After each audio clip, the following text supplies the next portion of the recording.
ICT virtual classroom Dehradun में आप सभी का स्वागत करती हूँ। मेरा नाम समता है और बच्चों ये चल रही है साइंस की क्लास 8th। हम लोग का कौन सा चैप्टर चल रहा था? हम लोगों का चैप्टर चल रहा था रिप्रोडक्शन इन एनिमल्स, यानी जीवों में जनन की प्रक्रिया के बारे में आप सभी ने जाना। पिछले कुछ सेशंस में हम जीवों में जनन किस प्रकार से होता है उस कॉन्सेप्ट के बारे में आपने समझा। मनुष्यों में किस तरह से रिप्रोडक्शन की प्रोसेस होती है उसके बारे में जाना, और कुछ अन्य जीवों में भी प्रजनन की प्रक्रिया किस प्रकार से होती है उसके बारे में जाना। तो मैं ये चाह रही हूँ कि अगर इसमें कोई कॉन्सेप्ट आपका कंफ्यूजन है, क्लियर नहीं है, तो आप मुझसे पूछ सकते हैं। अदरवाइज आज हम करेंगे क्वेश्चन आंसर्स, यानी कि इस चैप्टर की एक्सरसाइज। तो चलते हैं स्मार्ट बोर्ड की तरफ। बच्चों साइंस का चैप्टर नंबर 9 है क्लास 8th का, रिप्रोडक्शन इन एनिमल्स, यानी कि जीवों में जनन की प्रक्रिया। देखो एक्सरसाइज में जो क्वेश्चन आंसर्स हैं उनको लिखने से करने से पहले हम लोगों को एक बार ये देखना होगा कि क्या इस चैप्टर के सारे कॉन्सेप्ट्स आपके क्लियर हैं। क्या चैप्टर के सारे कॉन्सेप्ट्स क्लियर हैं ये आपको चेक करना होगा। तो इसमें चैप्टर में क्या क्या था, चैप्टर में क्या क्या आपने पढ़ा था, एक बार उसको हम रिवाइज करेंगे, है ना। एक बार उसको वन लाइन करके रिवाइज करेंगे। क्या पहले ध्यान से सुनेंगे, एकदम कंसंट्रेट होके इन लाइंस को सुनेंगे, उसके बाद हम क्वेश्चन आंसर स्टार्ट करेंगे। हम क्या देखेंगे, पहले हमने क्या देखा इस चैप्टर में कि हमने पढ़ा जनन के बारे में कि जनन क्या होता है, जनन क्या होता है, रिप्रोडक्शन क्या होता है। तो जब कोई जीव अपने जैसे शिशु को जन्म देता है तो इस प्रक्रिया को जनन या रिप्रोडक्शन कहते हैं। और जनन क्यों आवश्यक है? रिप्रोडक्शन जो है वो किसी भी जाति की, स्पीशीज की निरंतरता को बनाए रखने के लिए जरूरी है ना। जैसे हमने एक एग्जाम्पल के तौर पे लिया था कि बहुत पहले जमाने में आम था, तो अगर हम पीढ़ी दर पीढ़ी आम खाने को पा रहे हैं तो मतलब उसने अपनी स्पीशीज को, निरंतरता को बनाए रखा है, तभी हमको आम खाने को मिल रहे हैं। तो ये है जनन का महत्व, ठीक है। अब इसमें जनन की प्रक्रिया में जो लैंगिक जनन की प्रक्रिया होती है उसमें बेसिकली होता क्या है, उसमें मेल और फीमेल यानी कि नर और मादा युग्मकों के संयोजन, फ्यूजन से क्या होता है, एक नया जीव जो है वो उत्पन्न होना शुरू हो जाता है। तो जो फ्यूजन की प्रक्रिया है वो क्या कहलाती है? फर्टिलाइजेशन या निषेचन की प्रक्रिया कहलाती है। अब फर्टिलाइजेशन कितने प्रकार का होता है? फर्टिलाइजेशन कितने प्रकार का होता है? अगर कोई बच्चा हाथ खड़ा करके बताना चाहता है तो वो हैंड रेज के माध्यम से बात भी कर सकता है मैम से इस समय। निषेचन कितने प्रकार का होता है? 2 प्रकार का होता है। एक तो होता है बच्चों एक्सटर्नल फर्टिलाइजेशन यानी कि बाह्य निषेचन, और एक होता है आपका अंतः निषेचन यानी कि इंटरनल फर्टिलाइजेशन, ठीक है। अब फर्टिलाइजेशन किसका होता है? मेल गैमीट का नहीं होता। फर्टिलाइजेशन हमेशा फीमेल गैमीट में, जब मेल गैमीट फ्यूज करता है तब फर्टिलाइजेशन होता है। तो फर्टिलाइजेशन होने के बाद निषेचित अंडाणु जो है वो क्या कहलाता है? वो जाइगोट या युग्मनज कहलाता है। क्या कहलाता है? फर्टिलाइज्ड ओवम जो है वो आपका जाइगोट या युग्मनज कहलाता है, ठीक है। जब हम बात कर रहे थे तो हमने ये पढ़ा था कि कुछ स्त्रियों में, हम जब ह्यूमन रिप्रोडक्शन की बात करते हैं तो उसमें कुछ फीमेल्स के रिप्रोडक्टिव ऑर्गन की हमने बात करी थी। उसमें 3 पार्ट्स थे। मैं आपको जस्ट रिवाइज करवा रही हूँ, रिकॉल करवा रही हूँ जो आपने सेशंस पिछले कुछ दिनों में लिए हैं। उसमें क्या था, जब हमने फीमेल रिप्रोडक्टिव ऑर्गन्स की बात करी थी तो उसमें हमने एक फेलोपियन ट्यूब की बात करी थी। तो फेलोपियन ट्यूब अगर अवरुद्ध हो, या ओविडक्ट और फेलोपियन ट्यूब सेम ही होती है ना, तो उसमें अगर कोई ब्लॉकेज हो तो शिशु उत्पन्न करने में वो फीमेल असमर्थ होती है। तो ऐसी स्थिति में डॉक्टर, जैसे हमने बात करी थी कि ह्यूमंस में, मनुष्यों में जो है इंटरनल फर्टिलाइजेशन होता है, आंतरिक निषेचन की प्रक्रिया होती है। लेकिन एक्सेप्शन, अपवाद है, एक ऐसा केस जहां पे किसी फीमेल की फेलोपियन ट्यूब में ब्लॉकेज है या फेलोपियन ट्यूब किसी भी कारण से अवरुद्ध है, तो उसमें, ऐसी स्थिति में डॉक्टर जो हैं वो फ्रेश ताजा अंडाणु और शुक्राणु एकत्र करके एकदम उचित माध्यम में कुछ घंटों के लिए साथ रखते हैं और इस इस प्रक्रिया को क्या कहते हैं? इस प्रक्रिया को IVF बाह्य निषेचन कहते हैं। यानी मनुष्यों में भी एक ऐसी स्थिति जहां पे स्त्री के फैलोपियन ट्यूब में फर्टिलाइजेशन पॉसिबल नहीं हो पाता है, तो उसको बाह्य निषेचन कराया जाता है। इसका मतलब कि मनुष्यों में भी इस परिस्थिति में भी एक्सटर्नल फर्टिलाइजेशन होता है और इसको इन विट्रो फर्टिलाइजेशन कहते हैं। और इससे फिर उत्पन्न बच्चे जो हैं वो परखनली शिशु कहलाते हैं ना। निषेचन होने पर उसे 1 सप्ताह तक ग्रो कराया जाता है, विकसित कराया जाता है। उसके बाद फिर से अब फर्टिलाइजेशन का काम बाहर कंप्लीट करवा दिया गया डॉक्टर्स के द्वारा। उसके बाद उसको यूट्रस में ट्रांसप्लांट करके यूट्रस में उसको लगा लिया जाता है, स्थापित कर दिया जाता है। और इस प्रकार जन्मे शिशु जो है वो क्या कहलाते हैं? परखनली शिशु या IVF टेक्निक से उत्पन्न हुए शिशु कहलाते हैं। नॉर्मल शिशुओं के जैसे ही वो होते हैं, केवल प्रक्रिया में फर्टिलाइजेशन जो है वो मैनुअली कराया जाता है। ठीक है।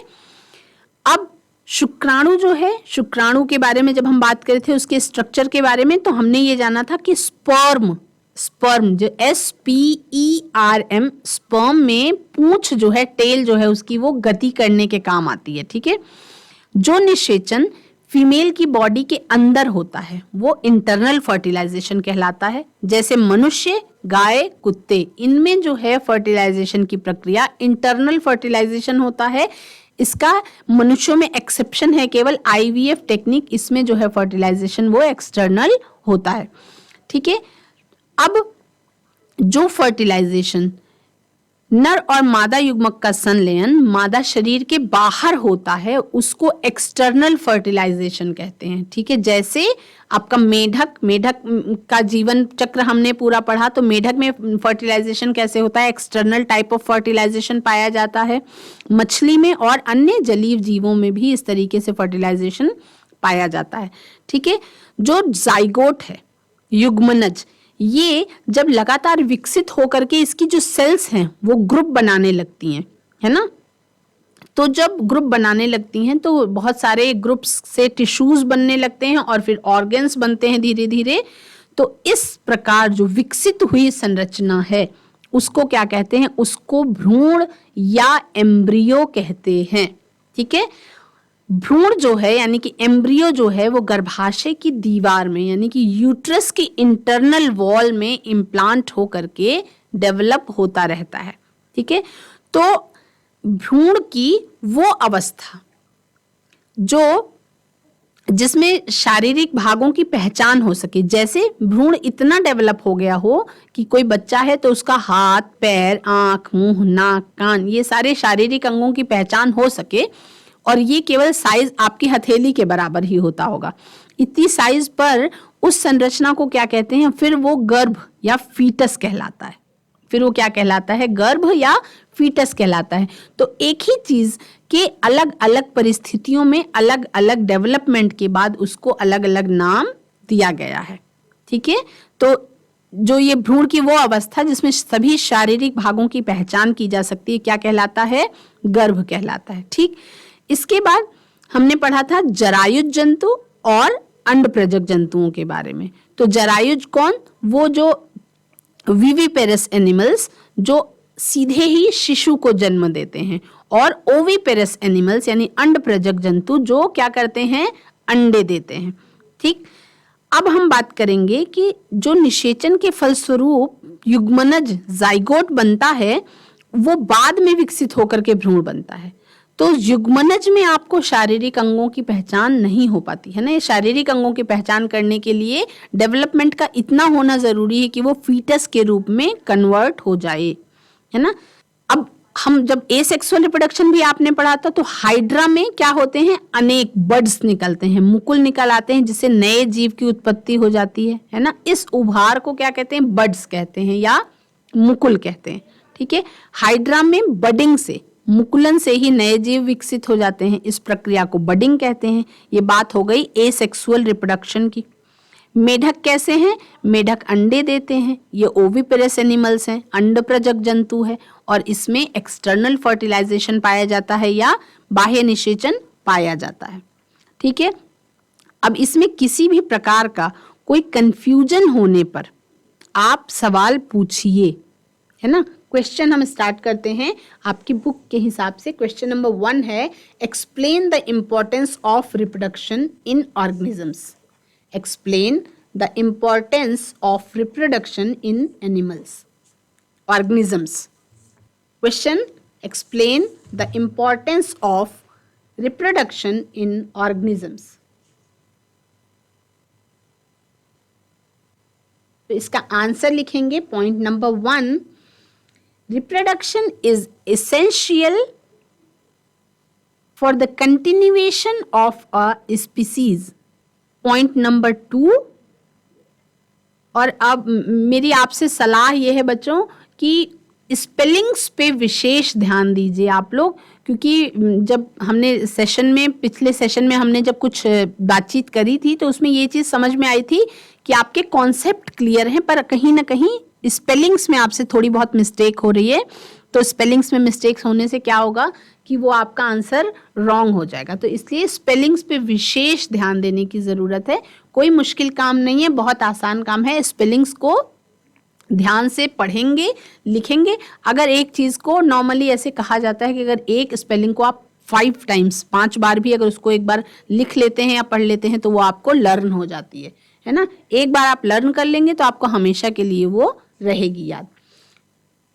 पॉइंट नंबर 1 है, reproduction is essential for the continuation of a species, यानी कि जनन जो है वो आवश्यक है, किसी भी वंश की निरंतरता को बनाए रखने के लिए जनन की प्रक्रिया आवश्यक है। जनन जाति यानी स्पीशीज की निरंतरता एवं उत्तरजीविता बनाए रखने के लिए आवश्यक है। Point number 2, it ensures the continuation of similar kinds of individuals, generation after generation.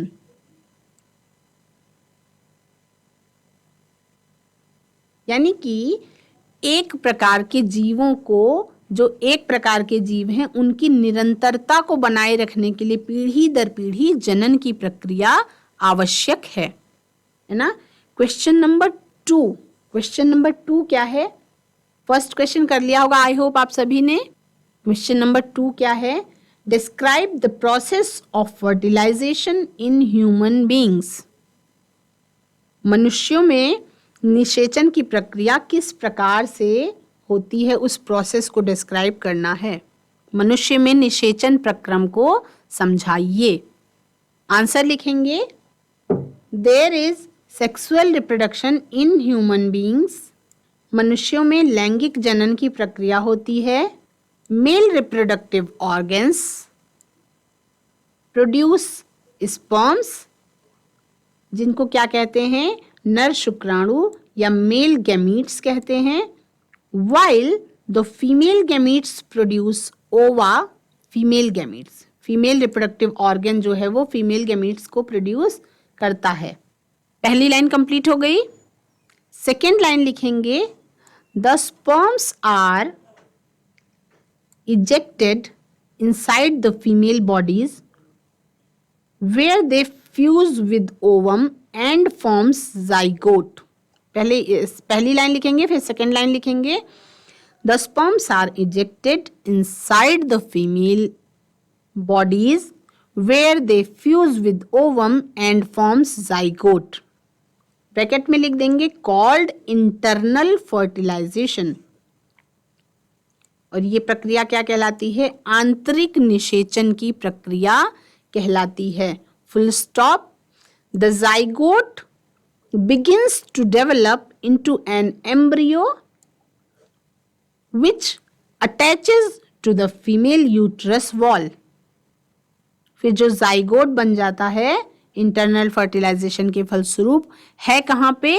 Female body के अंदर। अब वहीं पे which attaches to the female uterus wall, अब वही गर्भाशय की इंटरनल वॉल पे अटैच हो जाता है। The embryo further multiples into many cells. The embryo, और उसके बाद जो भ्रूण है, further multiples into many cells, बहुत सारी सेल्स में अपने आप को विभाजित करता है। and develops further into a small baby, और अपने आप को एक छोटे शिशु, नन्हे शिशु के रूप में विकसित कर लेता है, कॉल्ड फीटस, और वो जो स्टेज है वो गर्भ कहलाता है। ठीक है, एकदम क्लियर समझ में आया? नोट करेंगे बच्चों?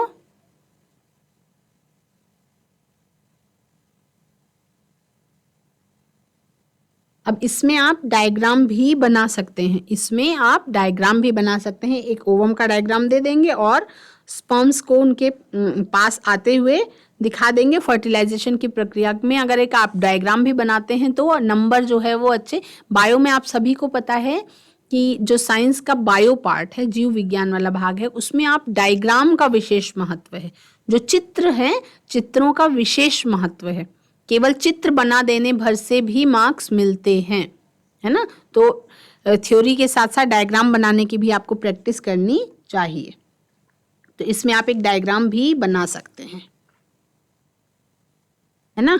इसमें अगर हिंदी में कोई बच्चा लिखना चाहे तो लिख सकता है कि मनुष्य में जनन प्रक्रम का पहला चरण शुक्राणु और अंडाणु का संलयन है।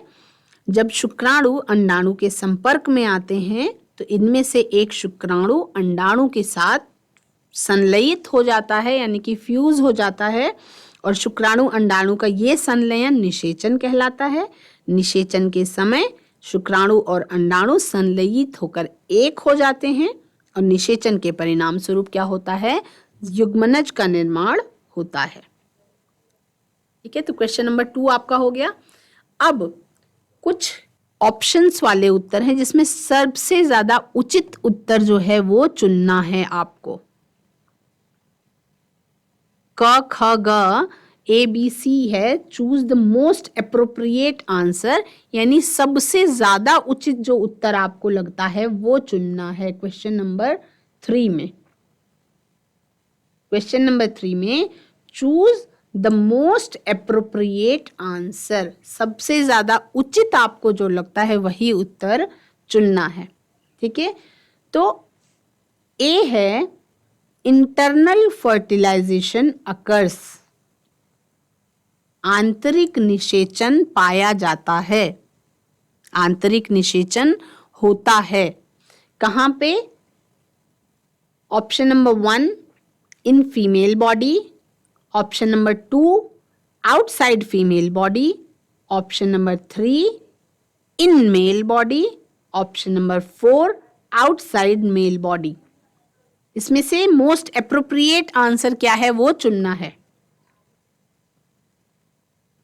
इसमें कौन सा ऑप्शन करेक्ट होगा बच्चों? क्वेश्चन नंबर 3 का A, internal fertilization occurs, internal fertilization आंतरिक निषेचन होता है। मोस्ट अप्रोप्रिएट आंसर, सबसे उचित उत्तर आपको कौन सा लगता है?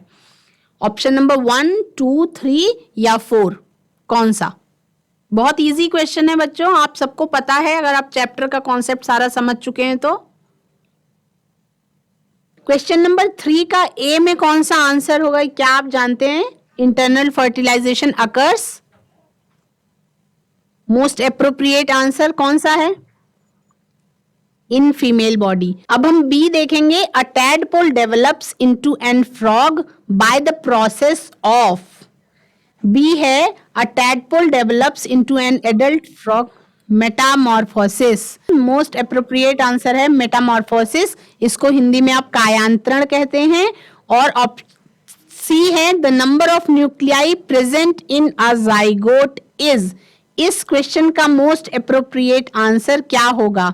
1, 2, 3 की 4? नन।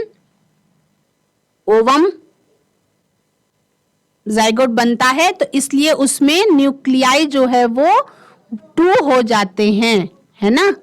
ठीक है, ये आपका क्वेश्चन नंबर 3 कंप्लीट हो चुका है। ठीक है, कोई कंफ्यूजन नहीं रखेंगे, अगले सेशन में हम और क्वेश्चंस को कंप्लीट कर लेंगे। ठीक है बच्चों, that's all for today. Have a nice day, take care.